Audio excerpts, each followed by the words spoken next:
3 Rolex watches. £80,000 worth of metal and status sitting in a drawer. But what's surprising about these expensive watches is they don't just tell time, they tell stories.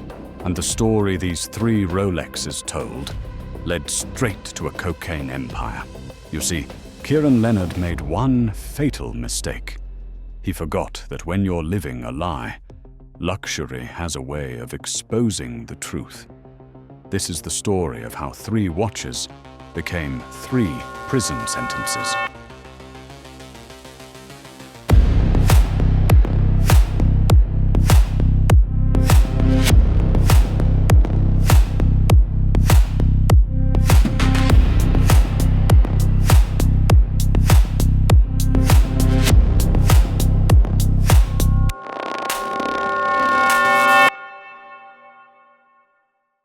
November 2023, a village called Blackrod in Bolton. The kind of place where everyone knows everyone, where nothing much happens. Except something was happening. Cocaine, rivers of it, pouring into Bolton and Bury like a flood. Nobody could stop. And detectives? They could feel it. Not the small-time stuff. Not your weekend party dealers. This was something else entirely. This was organized. Someone had built a machine, and that machine was pumping poison into the streets. The Bolton Challenger Unit, specialized officers who hunt serious criminals. They had a problem. They knew drugs were flooding in. They could see the effects on the streets. But they didn't know who, so they did what predators do. They went hunting. 6 months of shadows. That's how long the hunt lasted. Surveillance teams in unmarked cars, cameras watching doorways, wiretaps catching whispers, intelligence flowing in from people who'd seen too much and decided to talk. And slowly, 3 names started appearing everywhere. Keiron Leonard, the main character. Living large in a nice house in Blackrod. Designer everything. Luxury holidays. And those watches. Always those damn watches. Reese Shaw, the delivery man.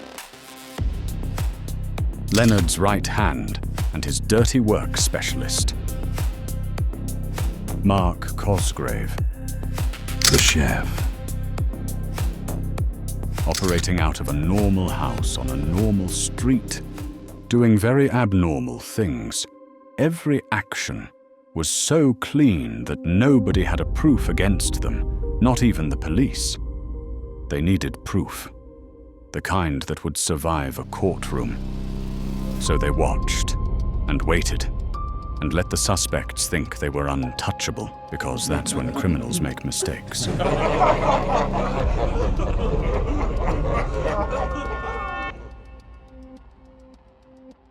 May 10th, 2024. The sun hasn't even cleared the horizon yet. Most of Bolton is still asleep.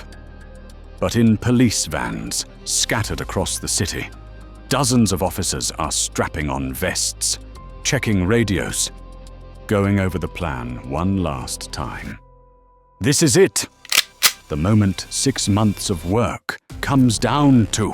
One synchronized strike, 3 addresses, no second chances. The day has come. Mark Cosgrave wakes up to the sound of his front door crashing open. 1 second he's dreaming. The next, there are boots thundering through his hallway. Voices shouting, lights blazing. Mark Cosgrave, you're under arrest for conspiracy to supply Class A drugs. He's still in bed, confused, disoriented. Reality slamming into him like a freight train. But while Cosgrave is processing what's happening, the officers are already tearing his house apart. And what they find is damning.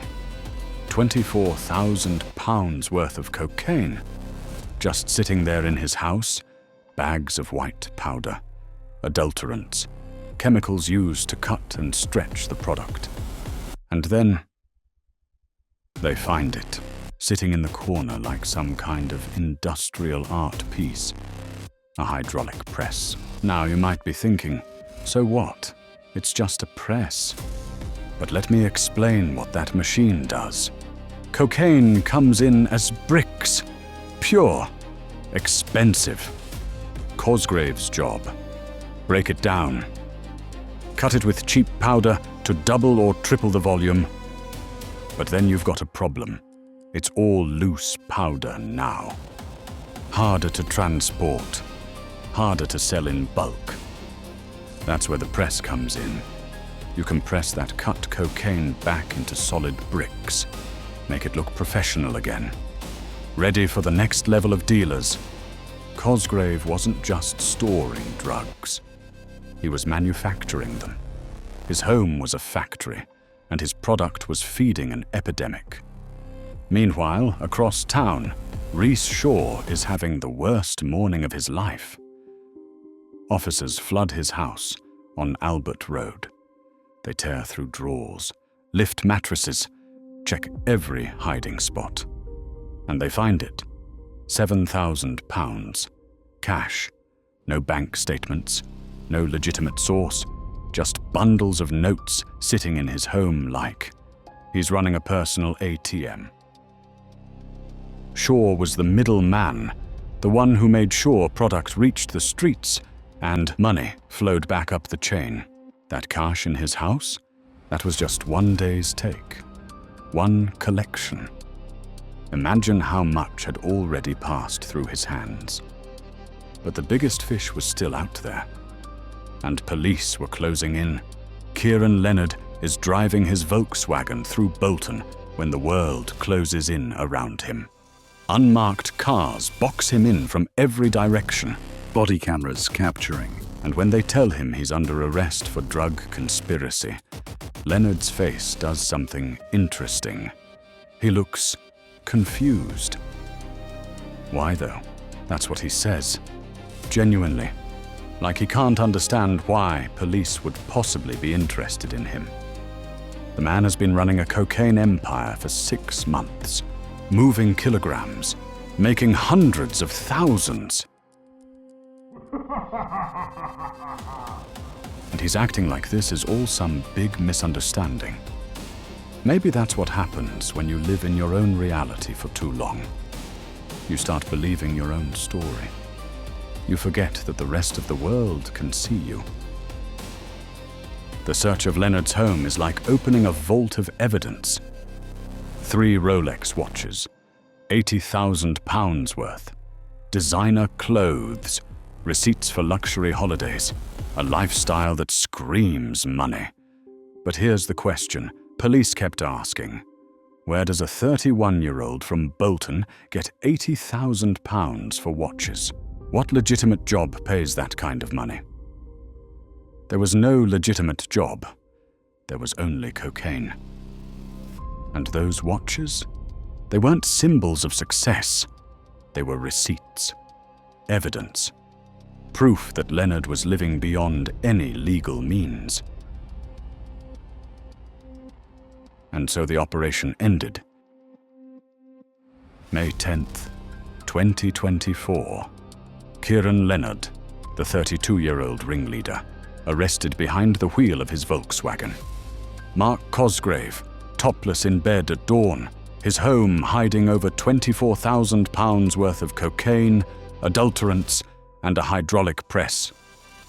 Reese Shaw, Leonard's right-hand man, £7,000 in cash seized from his address. And at Leonard's home in Blackrod, 3 Rolex watches valued at over £80,000. At sentencing, the numbers spoke clearly. Leonard, 14 years, 3 months. Shaw, 7 years, 6 months. Cosgrave, 6 years, 9 months. A combined 28 years behind bars. This was the Blackrod drug network. Justice was delivered. If this documentary shocked you, subscribe, because there's more coming.